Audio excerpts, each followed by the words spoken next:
Esse lugar é da minha mãe, senta lá no fundo. O empurrão que minha nora, Mônica, me deu no ombro doeu menos do que as palavras. Sou Helena, 72 anos, viúva, e até aquele momento pensava que era a mãe orgulhosa do aniversariante. Mas eles pareciam ter esquecido quem tinha assinado o cheque da festa inteira. Aquele salão era o sonho da Mônica, não do meu filho, o Espaço Dourado. Para mim, era só um exagero de vidros e luzinhas penduradas, mas eu não disse nada. Era o aniversário de 50 anos do Carlos, meu único filho. 50 anos. Parece que foi ontem que eu estava ensinando aquele menino a andar de bicicleta. E agora, ele estava ali, engomado num terno que parecia apertado, rindo para os amigos da firma. Eu ajudei a pagar. Ajudar é um jeito bonito de dizer. Carlos veio me procurar há 3 meses, com aquela cara de cachorro que caiu da mudança. Mãe, a Mônica quer tanto essa festa, mas a situação lá no escritório está apertada. A senhora sabe como é. Eu sabia. Eu sempre sei. Peguei o dinheiro que estava guardado, o dinheiro da venda do carro do meu falecido marido e entreguei. Faça aí sua festa, meu filho. Você merece. Cheguei cedo, como de costume. Gosto de ver as coisas antes da bagunça. O cheiro dos lírios brancos que Mônica exigiu estava forte, misturado com o cheiro do salpicão que vinha da cozinha. Os 80 convidados foram chegando. Amigos dela, a família dela. A mãe dela, Ivone, chegou como se fosse a dona do lugar, com um vestido verde que brilhava mais que árvore de Natal. Ela me olhou de cima a baixo, deu um sorrisinho e foi sentar. Eu estava feliz, apesar de tudo. Meu coração de mãe é bobo. Fui até a mesa principal. Era uma mesa comprida, bem na frente do palco onde o DJ tocava uma música ambiente que ninguém com mais de 30 anos conhecia. Carlos estava na ponta, Mônica ao lado dele. E ao lado de Mônica estava a mãe dela, Ivone. Havia um lugar vazio, ali, colado no meu filho. O lugar da mãe. Com a minha bengala me dando mais apoio moral do que físico, eu fui. Sentei devagar. O linho da cadeira era macio. Carlos nem me viu. Estava entretido com um primo da Mônica. Eu estava ajeitando minha bolsa no colo quando ela se virou. Mônica não fala, ela corta. Dona Helena? Ela nunca me chamou de mãe em 20 anos de casamento. O que a senhora está fazendo aqui? A pergunta me pegou de surpresa. Ué, minha filha, vim sentar com vocês. É a mesa da família. O sorriso dela não chegou aos olhos. É a mesa da minha família. A mãe aqui sou eu. Ela puxou a cadeira ao lado dela, onde Ivone estava. Esse lugar é da minha mãe. Eu ainda estava tentando entender.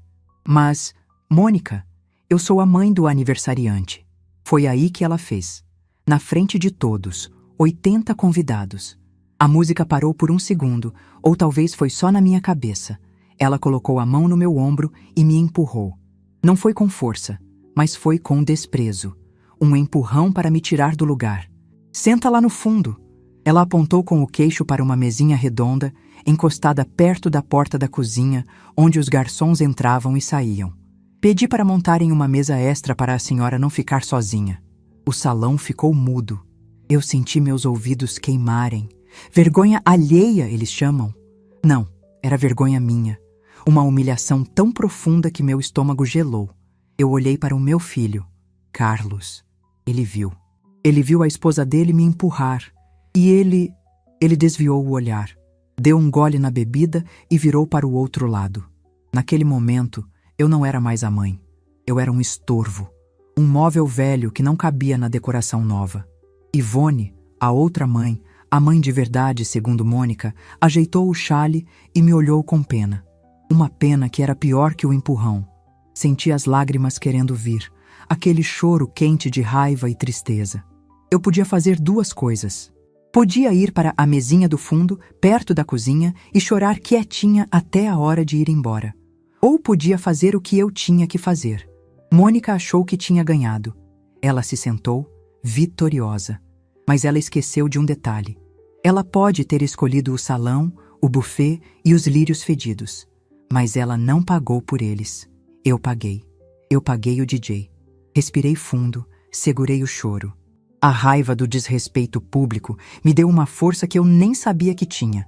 Ajeitei meu vestido, bati a poeira da humilhação. Mônica me olhou, surpresa por eu ainda estar ali, em pé. Eu não fui para a mesa do fundo. Eu dei a volta na mesa principal. Passei por trás do meu filho, que não teve coragem de me olhar. Passei por Mônica, que franziu a testa, sem entender.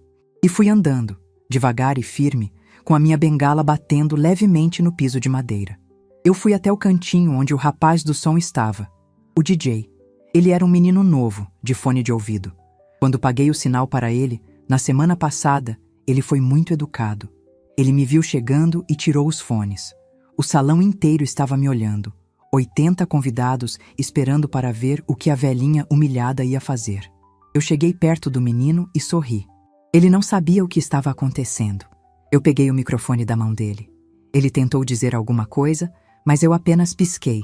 Querido, eu disse baixinho, aumenta o volume. Acho que tenho um anúncio importante para fazer sobre o presente do meu filho. O rapaz do som, o DJ, era só um menino.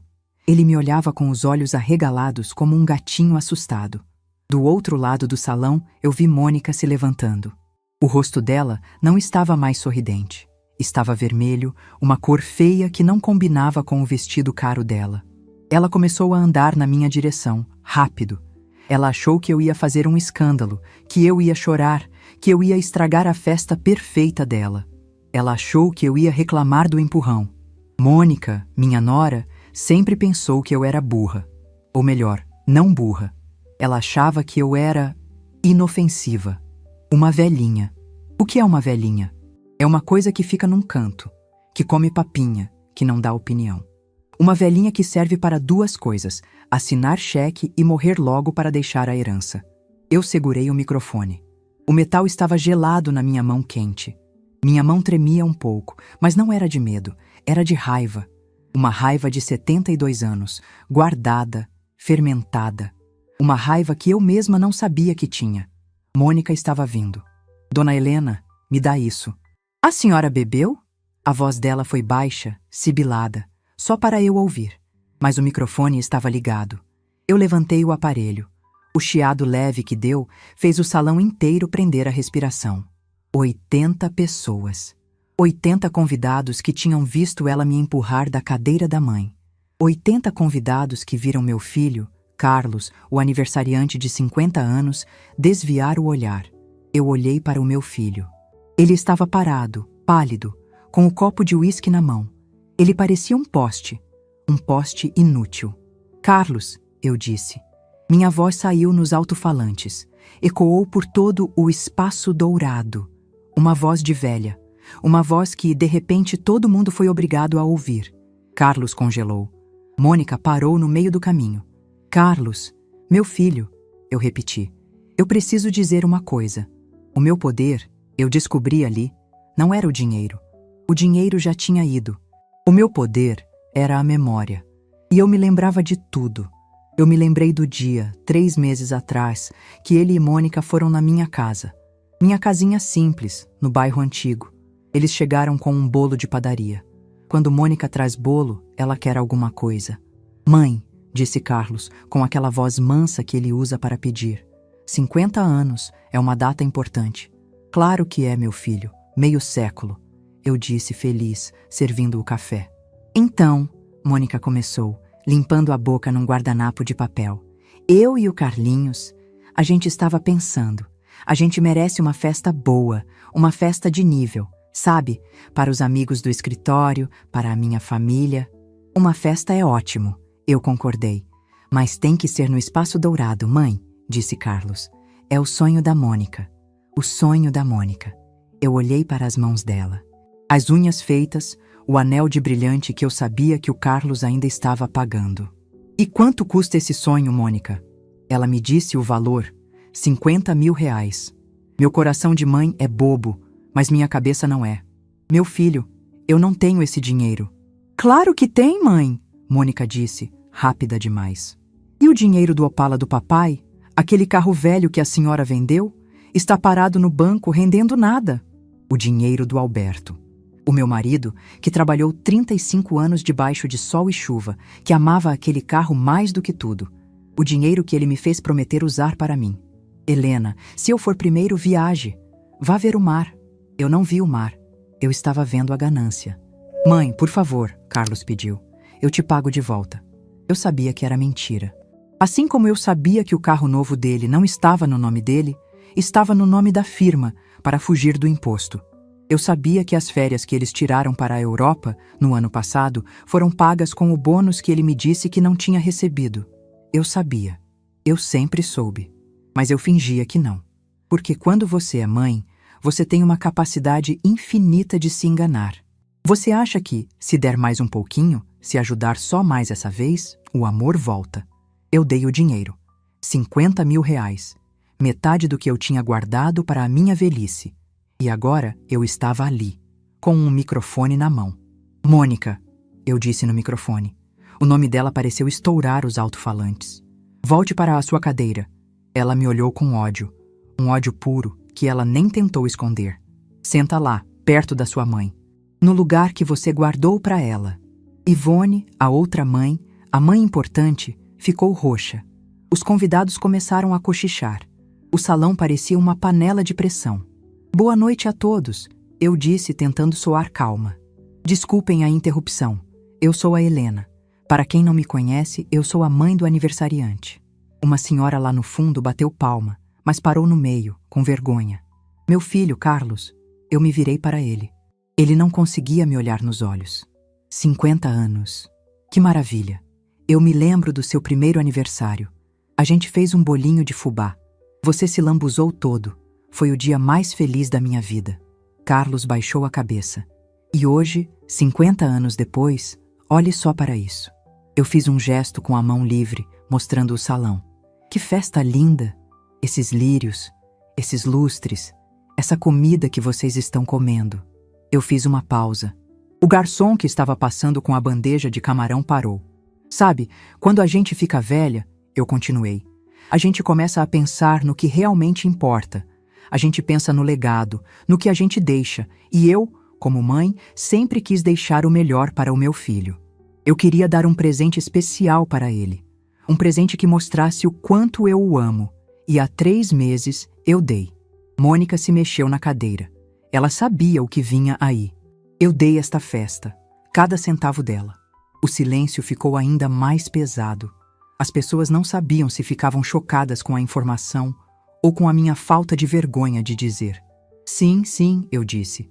Podem ficar surpresos. Eu paguei.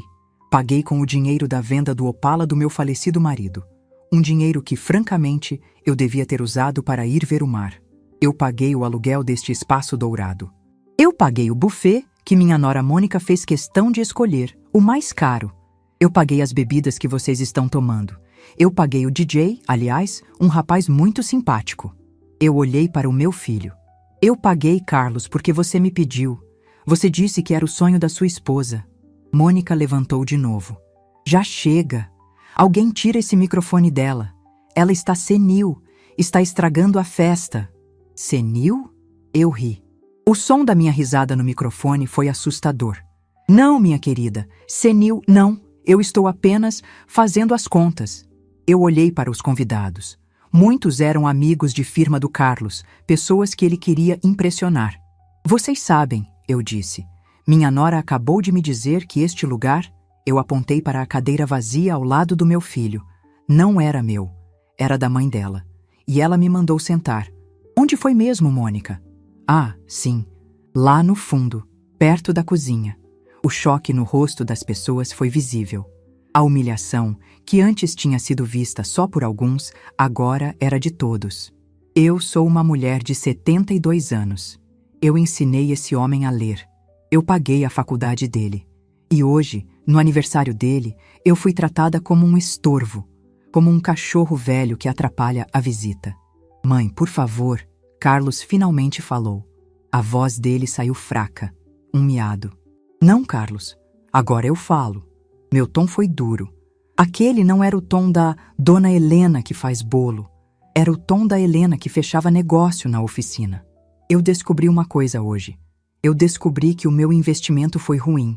Eu investi 50 mil reais numa festa, para pessoas que acham que eu devo sentar perto da lata de lixo. Eu descobri que o meu recurso oculto, o dinheiro que eu guardei com tanto sacrifício, Foi usado para comprar o desprezo da minha própria família. Eu respirei fundo. O coração batia forte. Sabe, Mônica, você tem razão. Esse lugar não é meu. E essa festa também não é do meu filho. Eu olhei para o gerente do salão, o senhor Alves, que estava parado perto da porta, apavorado.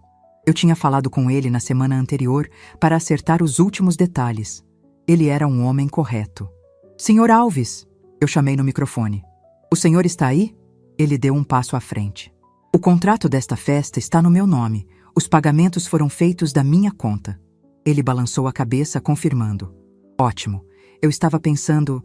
Eu queria dar um presente de 50 anos para o meu filho, mas eu percebi que dei o presente errado. Mãe, o que a senhora vai fazer? Carlos estava quase chorando. Não de vergonha, de medo. Medo de perder o status na frente dos amigos. Eu vou dar o presente certo. Eu me virei para os 80 convidados. Esta festa está paga, a comida está paga, a bebida está paga, mas ela não é mais a festa de aniversário do Carlos. Mônica gritou. Um som feio. Esta festa, eu anunciei com a voz mais clara que eu consegui. É agora a minha festa. É a festa da Helena. É a festa de celebração do meu divórcio, não do meu casamento, que já acabou faz tempo com a morte do meu marido, mas o meu divórcio desta família que me rejeitou. O salão explodiu em murmúrios. E como a festa é minha, eu continuei. Eu escolho os convidados, Mônica, Ivone e Carlos. Eu olhei para o meu filho. O meu coração quebrou, mas eu continuei. Vocês três, por favor, se retirem. O quê? Mônica gritou. Você não pode fazer isso. É a minha festa. Não, querida. Você me empurrou. Agora eu estou te mostrando a porta. Você disse, senta lá no fundo. Eu digo, vai lá para fora e leva a sua mãe. Carlos, fala alguma coisa para essa velha louca. Mônica sacudiu o braço do meu filho. Carlos olhou para mim. Os olhos dele pediam desculpas. Mas desculpas não curam humilhação. Filho, eu disse mais baixo, mas o microfone pegou. Você teve a chance de ser um homem. Você escolheu ser o marido da Mônica. Agora, por favor, saia da minha festa. Eu vi o momento exato que ele quebrou. Ele não me defendeu. Ele não defendeu a esposa. Ele só murchou. Quanto a vocês, eu me virei para os 80 convidados que me olhavam como se eu fosse um bicho de circo. A noite é uma criança. A comida está maravilhosa. Por favor, comam, bebam. Celebrem comigo a minha recém-descoberta liberdade. Eu desliguei o microfone. Entreguei para o DJ, que me olhava com admiração. Toque uma música boa, querido, eu pedi. Algo animado. Bota um Roberto Carlos. O cantor. Não o meu filho. Eu me virei. Mônica estava parada, lívida. Carlos estava sendo puxado por ela. Ivone já corria para a saída com vergonha. Eu andei, devagar, com a minha bengala. Passei por eles. Fui até a mesa principal, a mesa que era dela. Sentei no lugar de honra. Peguei um copo de champanhe que estava servido. Garçom, eu chamei. Me traz uma coxinha, por favor. A música começou a tocar.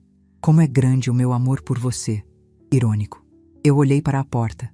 Meu filho, minha nora e a mãe dela saíam, sob os olhares de 80 pessoas. A humilhação tinha mudado de dono. Eu bebi um gole do champanhe.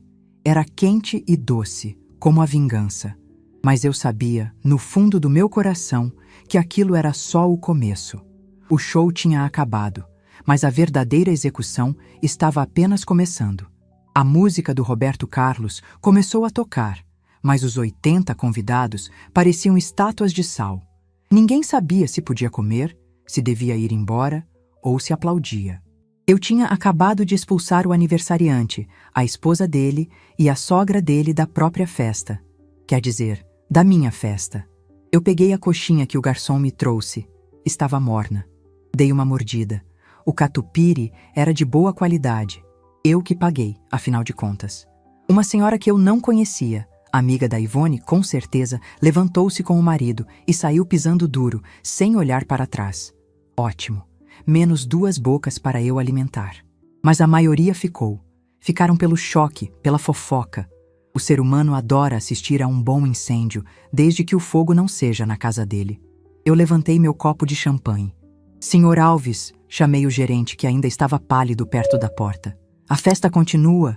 Manda servir o uísque do bom, aquele que a Mônica escondeu para a mesa principal. Algumas pessoas riram. Um riso nervoso, mas foi um começo. Eu não fiquei na mesa principal. Aquilo era um trono de guerra, e a guerra, por enquanto, tinha acabado. Fui andando pelas mesas. Boa noite, tudo bem? Sou Helena, a dona da festa. Sirvam-se, por favor. Esse camarão está ótimo, eu mesma aprovei. As pessoas me olhavam com uma mistura de pavor e admiração. Eu não era mais a velhinha. Eu era uma espécie de general. Parei na mesa do DJ. O menino estava suando. Toque coisas animadas, meu filho. Anos 70. Bota o Tim Maia. Hoje eu quero comemorar. Comemorar o quê, dona Helena? Ele perguntou baixinho. O início da minha aposentadoria. Eu disse sorrindo. Não a do trabalho. Aposentadoria de ser boba. Fiquei mais 1 hora. O suficiente para ver que as pessoas tinham relaxado. A fofoca já corria solta, e eu era a protagonista. Vi gente me filmando com o celular. Deixei. Eu queria que Mônica visse, no dia seguinte, que a festa que ela planejou para se exibir foi um sucesso, mesmo depois que ela foi convidada a se retirar. Às 10 da noite, chamei o Sr. Alves. Peguei meu talão de cheques na bolsa. Senhor, eu disse, aqui está o pagamento dos garçons. 10% de gorjeta para cada um. Eles foram maravilhosos. Ele estava chocado. Mas, dona Helena, o serviço já estava incluso. Eu sei, mas eles merecem. Tiveram que aguentar o mau humor da minha nora e o show da minha família. Isso é adicional de insalubridade. Paguei o DJ, paguei o valete, paguei todo mundo. Com o dinheiro que, segundo Mônica, estava parado no banco, rendendo nada. Saí do Espaço Dourado sozinha. Não pedi para ninguém me levar. Chamei um táxi. O motorista era um senhor mais velho que eu. Festa boa, minha senhora? Ele perguntou. Maravilhosa, eu respondi, olhando as luzes da cidade passando. Foi um divórcio. Ele riu. E quem ficou com a casa? Ainda estamos decidindo isso, eu disse. Cheguei na minha casinha. O cheiro de dama da noite do meu jardim me deu as boas-vindas. O silêncio era uma bênção. Meu telefone, um modelo antigo, daqueles de botão, estava na mesinha da sala. A luzinha vermelha piscava. 17 chamadas perdidas. 10 do Carlos. 7 da Mônica. Eu olhei para o aparelho. Imaginei o desespero. Mônica gritando com Carlos. Você não vai fazer nada? Sua mãe humilhou a minha mãe. Carlos, o meu menino de 50 anos, gaguejando. Calma, amor, deixa ela se acalmar. Eles não me conheciam. Eles achavam que o show do microfone tinha sido o meu limite. Eles pensavam que eu tinha explodido e que no dia seguinte eu estaria cheia de culpa, pronta para pedir desculpas, pronta para ser a mãezinha boazinha de novo, só para ter a família de volta. Eles achavam que a humilhação pública era a minha vingança. Mal sabiam eles que a humilhação foi só o motivo. A vingança de verdade, se faz em silêncio. Eu tomei um banho quente. Tirei o vestido de festa, que agora parecia uma fantasia. Vesti minha camisola de algodão. Fiz um chá de camomila. O telefone começou a tocar de novo. Era o Carlos. Eu desliguei o telefone da tomada.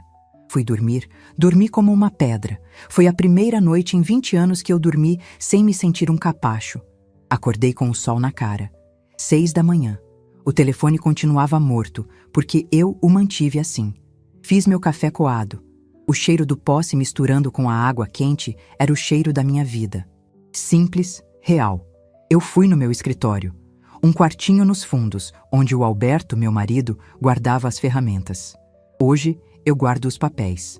E eu tinha muitos papéis. Mônica achava que o poder dela era o sobrenome que ela deu ao meu filho, o status social, a festa no Espaço Dourado. O meu poder era uma pasta de plástico azul com a etiqueta Imóveis. Quando Carlos se casou com Mônica, há 20 anos, eles eram jovens. Ele, um recém-formado. Ela era a Mônica. Eles não tinham onde cair mortos. Alberto e eu tínhamos acabado de receber um apartamento de herança, de uma tia minha. Um apartamento bom, no Itaim. Um bairro que, na época, estava começando a ficar caro. Deixa os meninos morarem lá, Helena, Alberto disse. É um empurrão. Então, nós fizemos um contrato de comodato. É um nome bonito para empréstimo de graça. Eles podiam morar lá o tempo que quisessem, não pagavam aluguel, só o condomínio e o IPTU. E isso quando pagavam. 20 anos se passaram. O Itaim virou o metro quadrado mais caro da cidade. Alberto se foi. Carlos virou diretor. Mônica virou uma socialite de festa de firma. E o apartamento? O apartamento continuava no meu nome. Eles esqueceram desse detalhe. Eles achavam que o apartamento era deles. Eles fizeram reforma. Mônica quebrou paredes, colocou aquele piso de cimento queimado que suja só de olhar. Botou uma banheira que eu sei que custou o preço de um carro popular. Tudo isso no apartamento que não era dela. Eu liguei o telefone na tomada. Imediatamente, ele começou a apitar, recebendo as mensagens de voz. Ignorei. Disquei um número que eu sabia de cor. Doutor Afonso? Bom dia. É a Helena, a viúva do Alberto. Doutor Afonso era o advogado do meu marido. Um homem sério, da velha guarda. Dona Helena, que prazer. Aconteceu alguma coisa? Aconteceu que eu acordei, doutor Afonso. Acordei. Não estou entendendo. Doutor Afonso, o senhor ainda tem a cópia do contrato de comodato do apartamento do Itaim? Aquele que meu filho mora? Houve um silêncio na linha. Claro, dona Helena. Está aqui no arquivo. É um contrato sem prazo, o que significa que a senhora pode pedir o imóvel de volta a qualquer momento com um aviso de 30 dias. Eu sorri. Não, doutor Afonso. Eu não quero o imóvel de volta. Não ainda.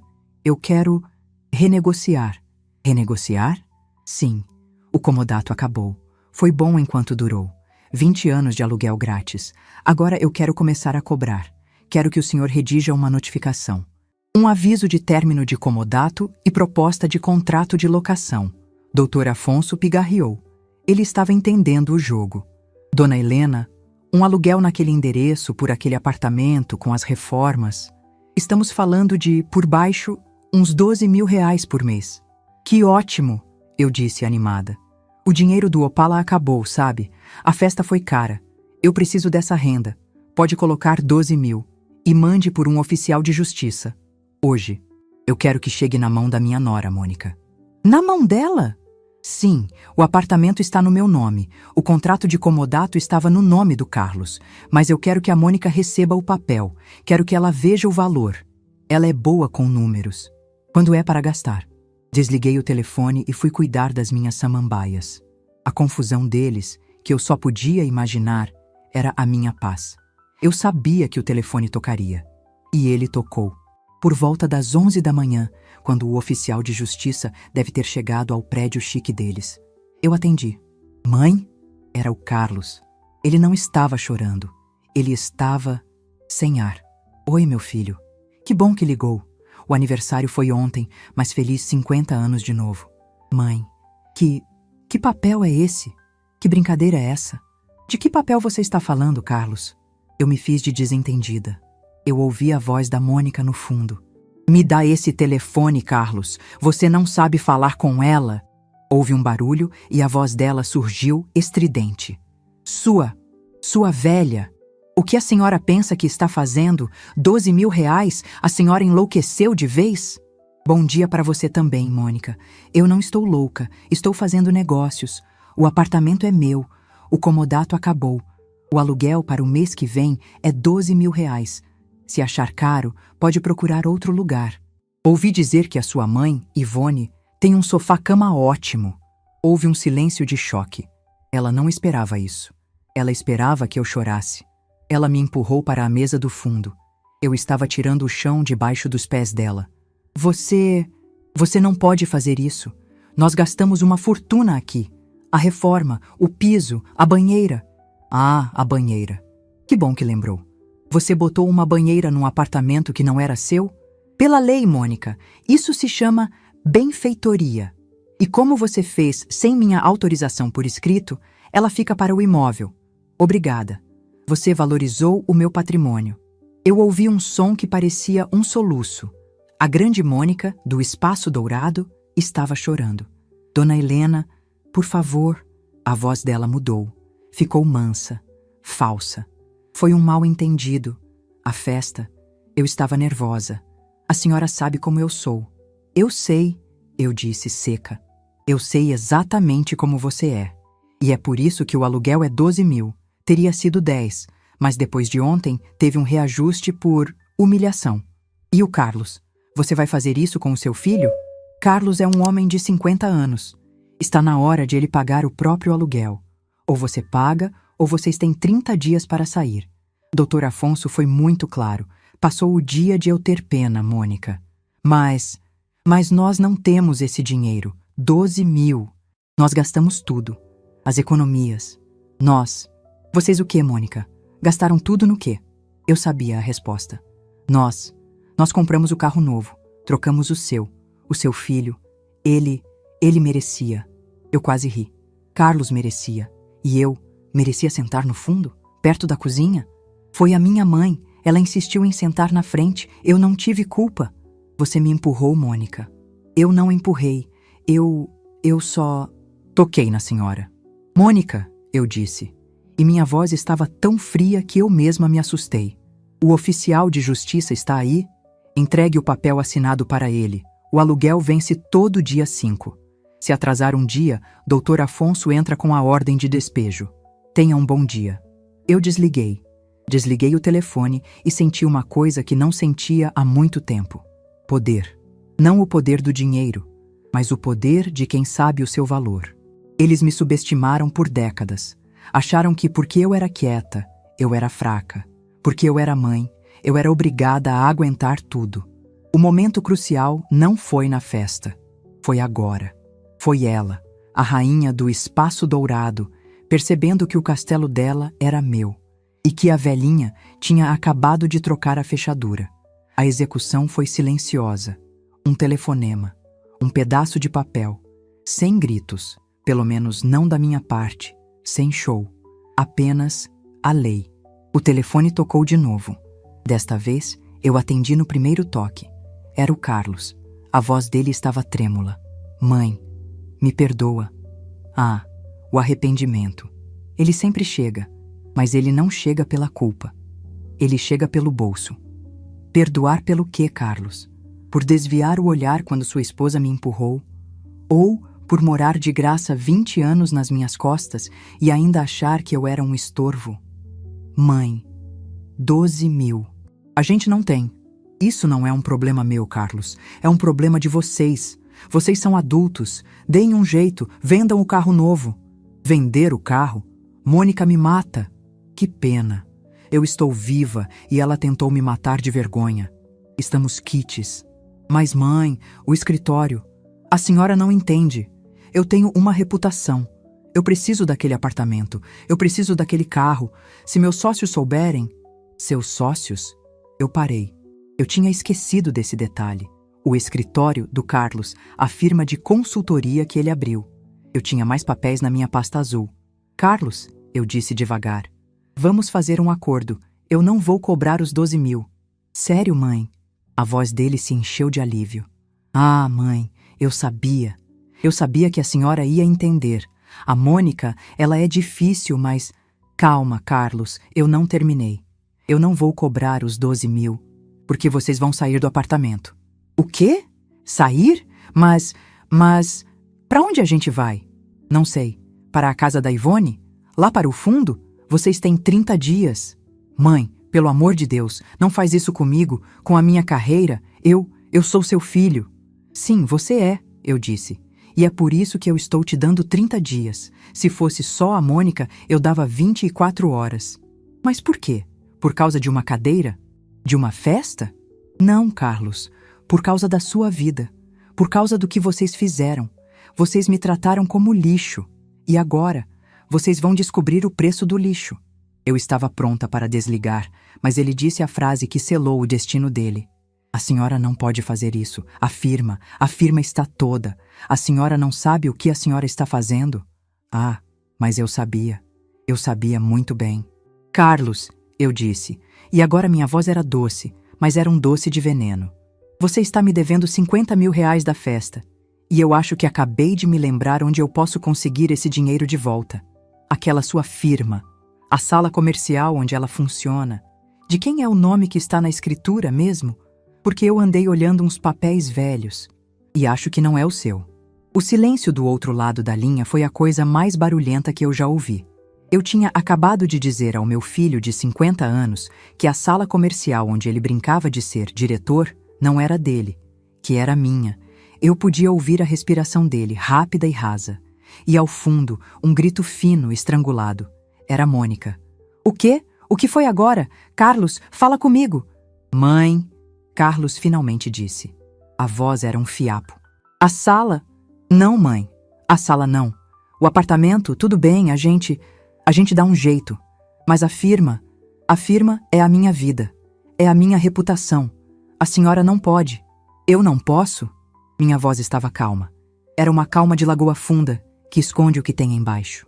"Carlos, eu posso. O nome na escritura é Helena Arruda. O CNPJ da sua firma foi aberto com o meu aval. Aquele prédio, meu filho, foi onde eu e seu pai investimos o dinheiro de 20 anos de trabalho na oficina. Você achou o quê? Que aquela sala de 200 metros quadrados no centro da cidade caiu do céu? Que foi sorte de negócio?" Eu o ouvi engolir em seco. A arrogância da Mônica, a fraqueza do Carlos, tudo aquilo tinha sido construído em cima de um alicerce que eles não sabiam que era meu.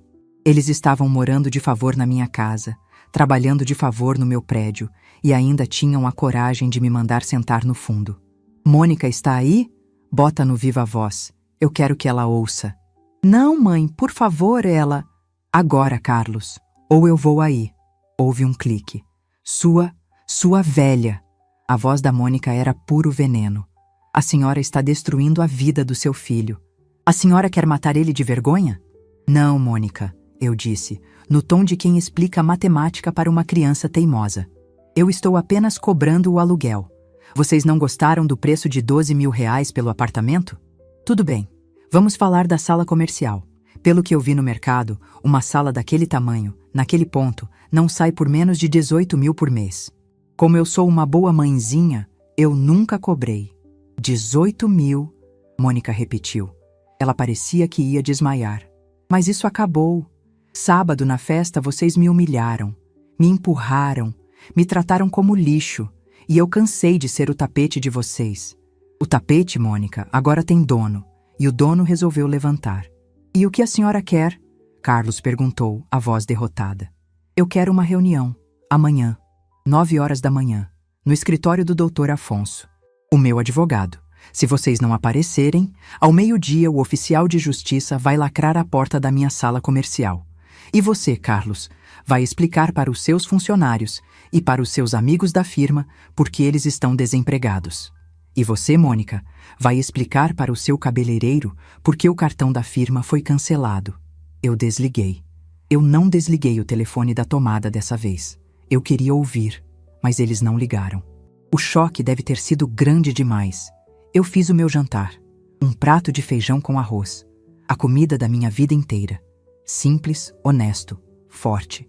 Coisa que meu filho e minha nora tinham esquecido o que era. Às 10 da noite, a campainha tocou. Não o interfone, a campainha da minha porta. Eles tinham pulado o portãozinho da frente. Eu olhei pelo olho mágico. Era a Mônica, sozinha. O cabelo que estava impecável na festa agora estava preso num coque frouxo. Ela usava óculos escuros. À noite, sinal de quem chorou muito. De raiva, não de tristeza. Ela bateu de novo, com força. "Dona Helena, abre a porta. Eu sei que a senhora está aí. A gente precisa conversar." Eu abri a porta. Só uma fresta, com a corrente de segurança passada. "Não temos nada para conversar, Mônica. A conversa é amanhã, às 9. Ela tentou empurrar a porta. A corrente segurou. Você está gostando disso, não está? De se vingar, de humilhar a gente." "Humilhar?" Eu quase ri. Quem foi que me empurrou na frente de 80 pessoas? Quem foi que me disse, "Senta lá no fundo"? Você, Mônica. Você achou que eu era uma velhinha senil, uma viúva boba que só servia para assinar cheque. Você só não contava que a viúva boba era a dona do circo. Por favor. A voz dela mudou. O ódio sumiu. Entrou o tom de cobra. O tom que ela usava para pedir dinheiro. "Dona Helena, a senhora é mãe. A senhora não quer ver o seu filho sofrer. O Carlos, ele está destruído. Ele não tem culpa. Fui eu. A culpa foi minha." Que interessante. A primeira vez que ela assumia a culpa por alguma coisa. Mas era tarde demais. Onde está o Carlos agora? Eu perguntei. Ele está no carro, na esquina. Ele não tem coragem de olhar na sua cara. Claro que não tem. A covardia sempre foi o maior defeito dele. E você, Mônica, foi a muleta perfeita para essa covardia. Me perdoa, ela disse, e tentou se ajoelhar. Ali, no meu capacho. Eu faço qualquer coisa. Eu peço desculpas na frente de todo mundo. A gente paga o aluguel. A gente dá um jeito. Não, Mônica, acabou. O tempo do jeitinho acabou. O tempo de vocês viverem da minha bondade acabou. Amanhã, 9 horas. Dr. Afonso, e traga o Carlos. Se ele não vier, eu vou entender que ele prefere ser seu marido do que ser meu filho. E eu vou agir como uma empresária, não como uma mãe. E acredite em mim, você não vai querer me ver agir como uma empresária. Eu fechei a porta. Ela bateu mais algumas vezes. Eu liguei a televisão alto, no programa do Ratinho. Era o único som que combinava com o nível daquela cena. Na manhã seguinte, eu me levantei às 6. Passei o meu melhor vestido, um azul marinho, de linho, sóbrio. O vestido que eu usei no inventário do meu marido. Era o meu vestido de guerra. Cheguei no escritório do Dr. Afonso às 8h50. Ele me esperava com um café. Dona Helena, ele disse, apertando minha mão. A senhora parece diferente. Eu estou, Afonso. Eu finalmente me aposentei da minha função de trouxa. Às 9h10 eles chegaram. Atrasados. Uma tática barata para tentar mostrar que tinham algum controle. Mas os rostos deles diziam o contrário. Carlos estava pálido. Parecia que não dormia há uma semana. A barba por fazer. O terno caro que eu paguei na festa, amassado. Mônica estava irreconhecível. Sem maquiagem, o cabelo oleoso, o rosto inchado. Ela me olhou com um ódio que eu podia sentir fisicamente. Sentem-se, disse Dr. Afonso, apontando para as cadeiras. Eles se sentaram na minha frente. Pareciam 2 alunos na sala do diretor, esperando a expulsão. Vamos aos fatos, disse Dr. Afonso. Primeiro, o apartamento. A notificação de 30 dias para desocupação do imóvel no Itaim é irrevogável. Dona Helena não tem mais interesse no comodato. O apartamento será colocado à venda. Venda? Carlos levantou a cabeça. Mãe, é o nosso lar. Não, Carlos, era a minha propriedade. O lar de vocês. Vocês que construam. Segundo, continuou o advogado, a sala comercial. O contrato de comodato verbal que existia está encerrado. Mônica bufou. A gente não tem como pagar 18 mil. A senhora sabe. A senhora quer a nossa ruína. E então, eu resolvi que era a hora. A revelação completa. Doutor Afonso, eu disse. Por favor, pegue a pasta azul. A de Carlos Consultoria Ltda. O advogado sorriu. Ele pegou uma pasta grossa. Mônica, eu me virei para ela. Você acha que o problema é um aluguel de 18 mil? Ah, minha querida. Você está olhando para o galho. Você não viu a árvore. Dr. Afonso abriu a pasta. Aqui está o contrato social da empresa Carlos Consultoria, assinado em 1998. Mônica, você sabe ler um contrato social? Eu acho que não. Você só sabe ler fatura de cartão de crédito. Então, eu vou resumir para você. Eu me levantei. Andei até a frente da mesa. Quando o Carlos quis abrir essa firma, ele veio para mim. Ele tinha o talento, mas não tinha R$1. Eu e o Alberto, nós tínhamos o dinheiro. Nós tínhamos os imóveis. Então, nós fizemos um acordo. Eu bati o dedo no peito. Helena Arruda, entrei com o capital. Eu entrei com a sala comercial, que vale hoje uns 2 milhões de reais.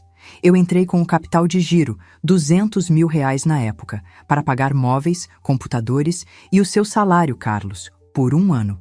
Em troca, eu continuei. O seu marido, Carlos Magno, entrou com o trabalho, a parte técnica. E no contrato social, a divisão ficou assim. Carlos Magno, sócio-gerente, com 10% das cotas da empresa. Eu fiz uma pausa.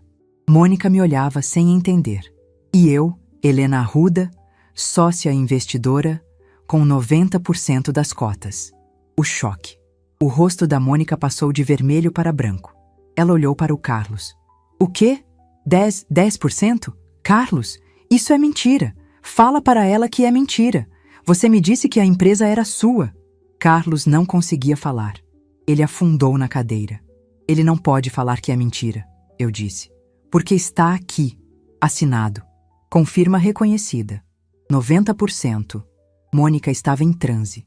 O carro, as viagens, os cartões, tudo é dela. Bingo, eu disse. Você, Mônica, achou que tinha se casado com um diretor de sucesso. Você se casou com um funcionário de 10%, que por acaso era meu filho. Vocês me humilharam na festa.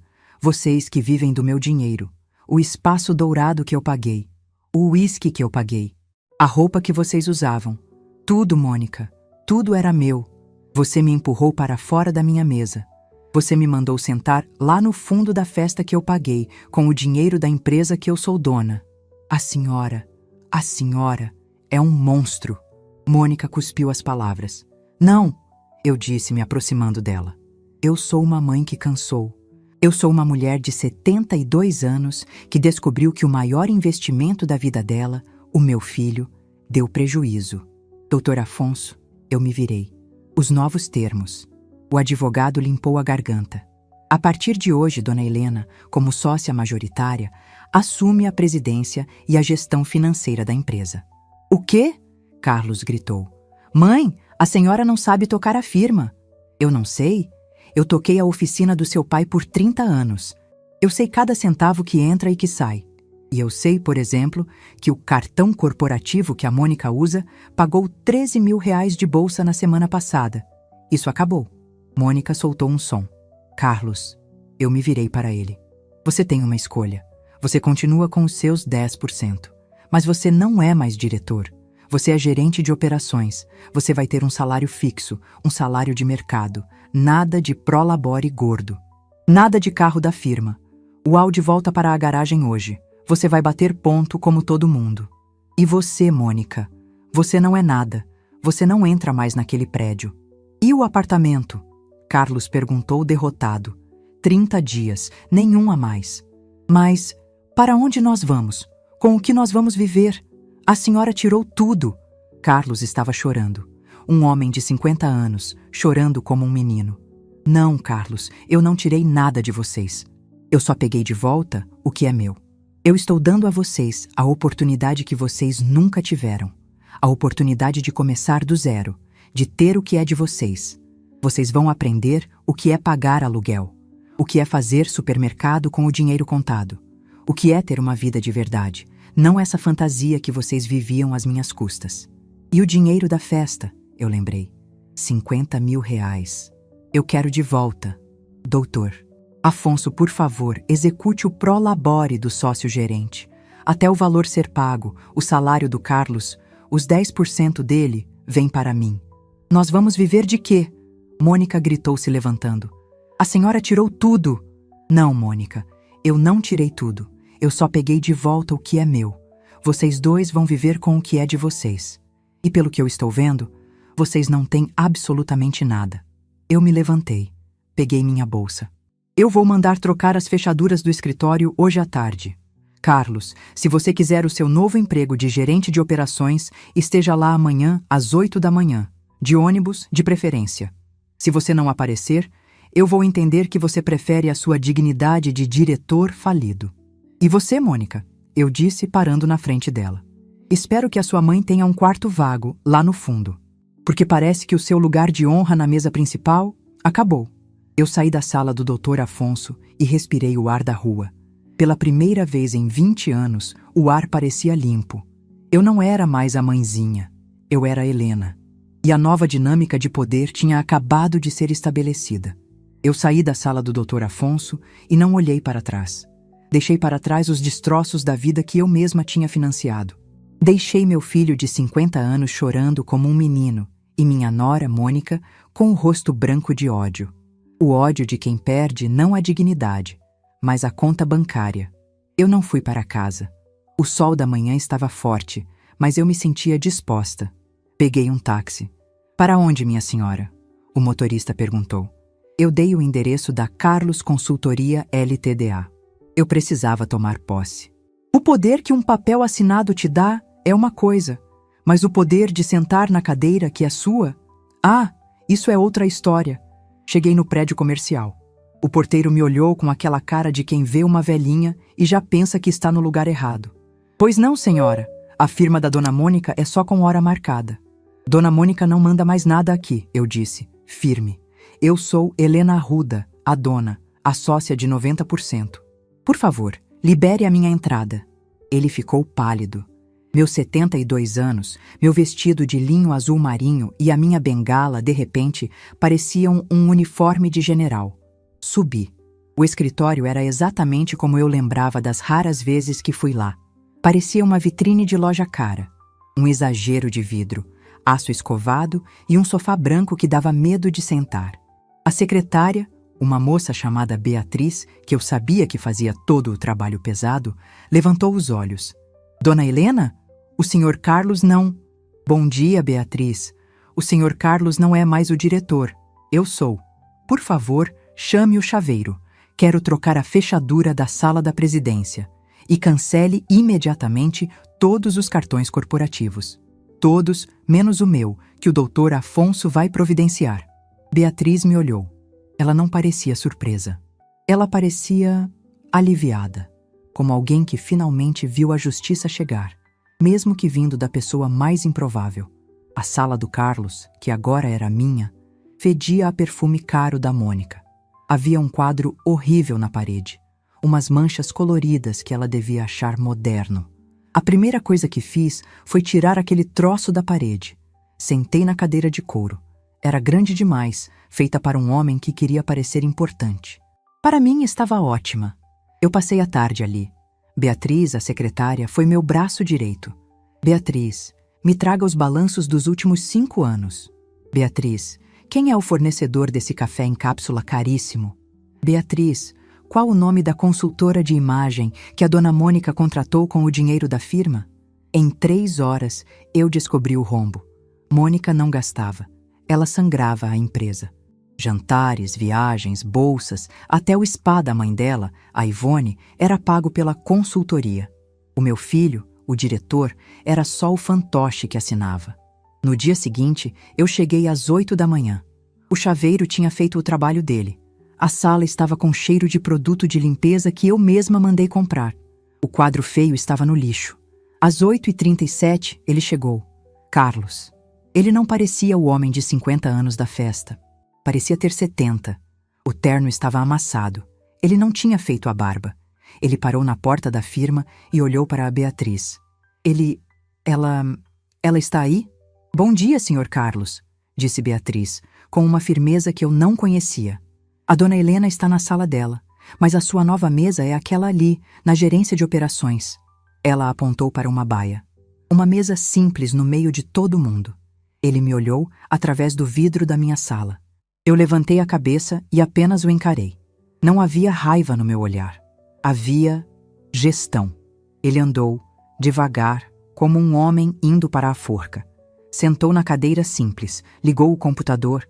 Ele tinha feito a escolha dele. Ele não era mais o diretor. Ele era o meu funcionário de 10%.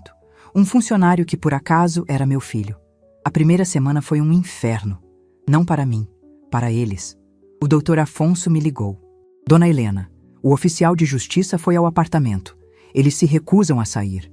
Ótimo, eu disse. Mande cortar a água, a luz e o gás. O condomínio já está instruído a não liberar a entrada de nenhum entregador. A fome é uma ótima professora. 2 dias depois eles saíram. Eu não fui ver. Eu não queria ver a humilhação deles. Eu só queria a minha paz. E o meu apartamento. Eu soube, pela Beatriz, o que aconteceu. Mônica fez um escândalo no lobby do prédio. Gritou que aquilo era um crime. O oficial de justiça apenas mostrou o papel. Eles saíram com 2 malas. O Audi da firma eu já tinha mandado buscar. Eles pegaram um táxi. E foi aí que a lição começou. Carlos vinha trabalhar todos os dias. De ônibus, ele chegava às 8 em ponto. Almoçava a marmita que trazia de casa. Saía às 5. Ele mal falava, mas, eu tinha que admitir, ele trabalhava. Livre da Mônica soprando no ouvido dele, o técnico bom que ele um dia foi, reapareceu. Ele era bom com planilhas, ele recebia o salário dele, um salário justo, de gerente. E eu, todo mês, descontava os 50 mil reais da festa. Eu ia receber até o último centavo. Eu soube, por um fornecedor que deixou escapar, onde eles estavam morando. Mônica não teve outra escolha.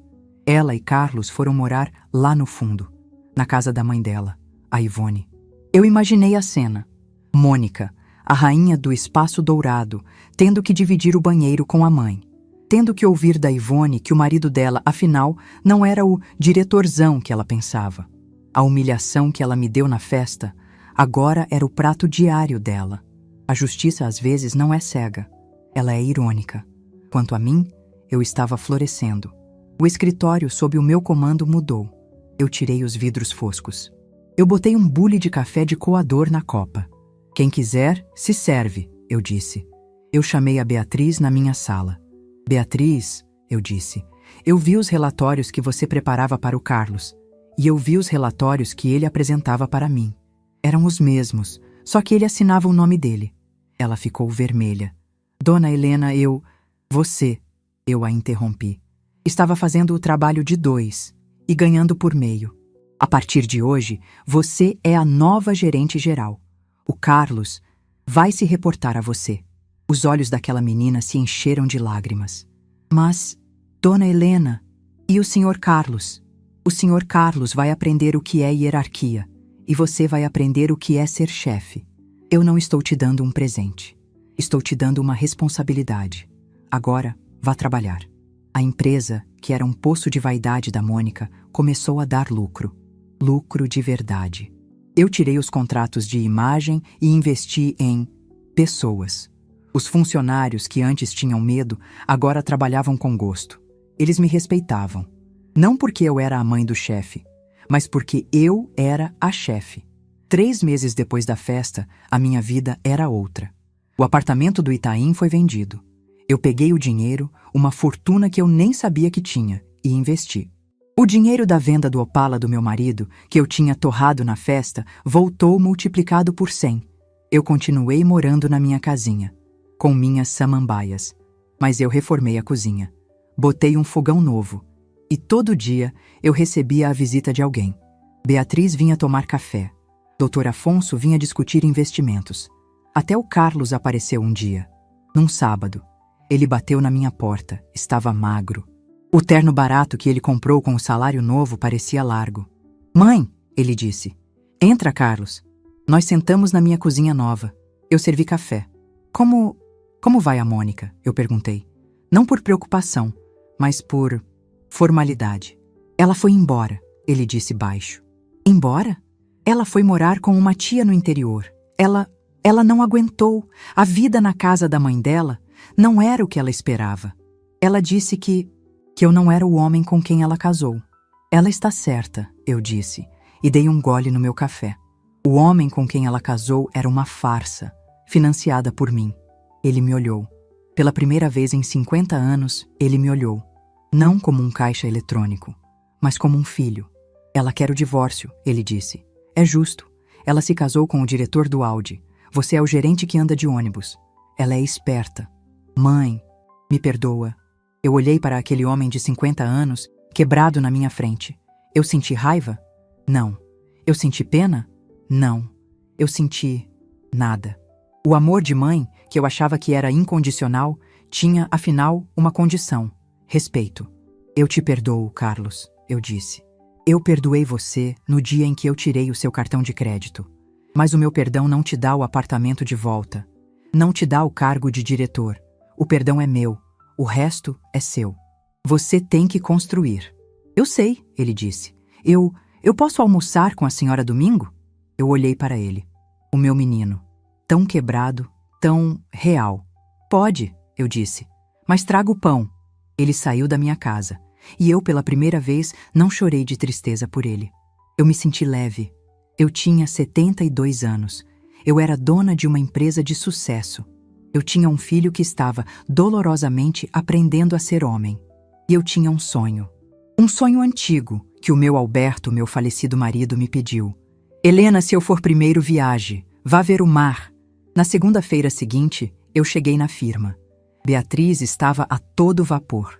Beatriz, eu chamei, tire uma semana de férias. Eu? Mas, dona Helena, e o balanço? O balanço espera, e eu também vou tirar. Uma semana. Você fica no meu lugar na próxima e eu no seu na outra. Vamos revezar. Eu não fiz as malas. Eu comprei tudo novo. Roupas leves, um chapéu bonito. Eu não fui de ônibus. Eu contratei um carro de luxo com motorista. Para onde, dona Helena? Para a costa, eu disse. Me leve para o lugar mais bonito que tiver, onde o mar é azul.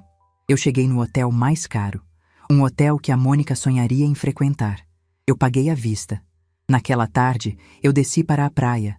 Eu tirei meus sapatos caros. Eu, Helena Arruda, de 72 anos, viúva, empresária, mãe de um homem em reconstrução. Eu caminhei pela areia. Eu parei na beira da água. A água salgada bateu nos meus pés. Estava gelada e real. Eu olhei para o horizonte. O sol estava se pondo, pintando o céu de laranja e rosa. Era a coisa mais linda que eu já tinha visto.